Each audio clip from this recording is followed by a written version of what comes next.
Okay, good afternoon, everybody. I have the pleasure of reading this week's story with Lucky, who has actually got a ball, so he may decide to leave us at some point. But the story that we have today is The House with Chicken Legs. You ready? You'd like a chicken leg, wouldn't you?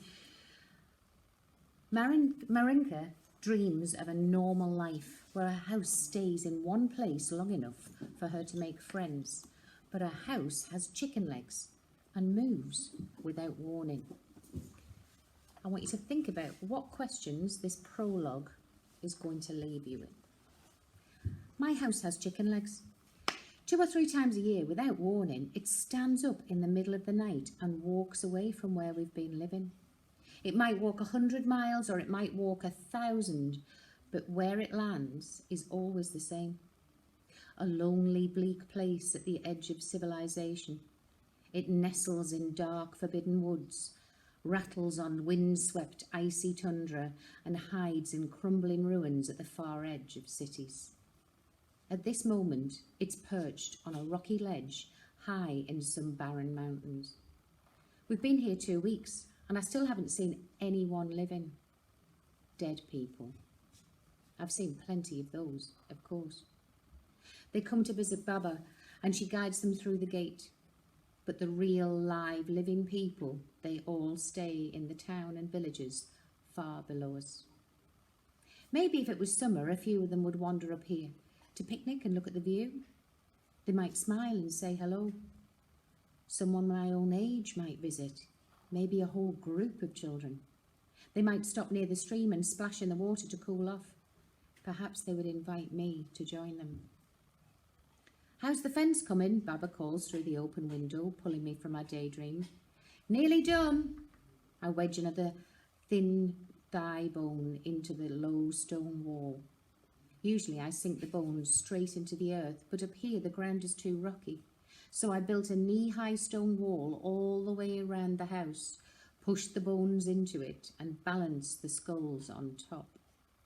But it keeps collapsing in the night. I don't know if it's the wind or wild animals or clumsy dead people, but every day we've been here, I've had to rebuild a part of the fence. Bob says the fence is important to keep out the living and guide in the dead. That's not why I fix it. I like to work with the bones because my parents would have touched them once long ago when they built the fences and guided the dead. Sometimes I think I feel the warmth of their hands lingering on the cold bones, and I imagine what it might have been like to hold my parents for real. This makes my heart lift and ache all at the same time. The house creaks loudly and leans over until the front window is right above me. Baba pokes her head out and smiles. Lunch is ready. I've made a feast of sheep and black bagels. Enough for Jack too. My stomach rumbles at the smell of cabbage soup and freshly baked bread. Hits my nose. Just the gate hinge, then I'm done. I lift a foot bone, wire it back into place and look around for Jack.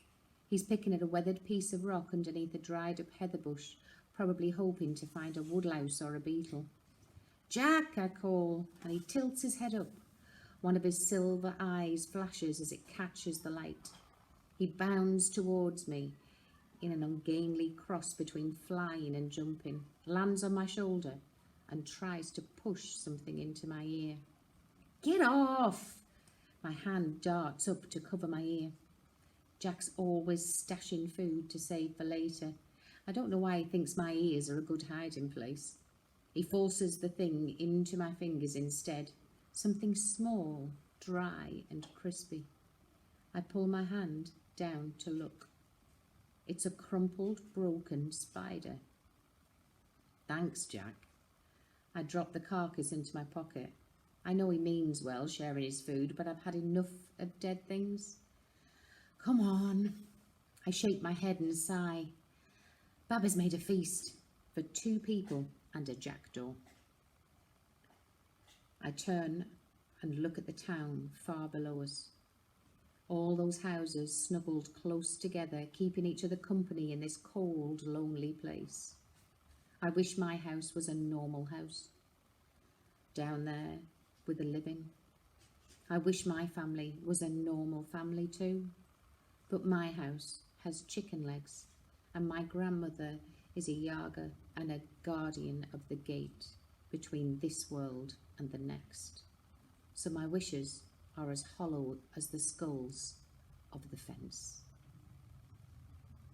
Okay, I really enjoyed that actually, and I want to know what on earth this bizarre house is all about. So I'm hoping that you're feeling the same. You know the link. Get on and read. I'm going to give it a read, and let's have a little discussion next week when we get through it. I hope you're all great, and summer holidays are almost upon us. One last push of work this week and next. A little bit of fun time, I'm sure. Some quizzes planned and some activities in your hangouts. Really, really have missed you all, and can't wait for September when we'll all be back together. Okay, take good care. Keep reading. Bye bye.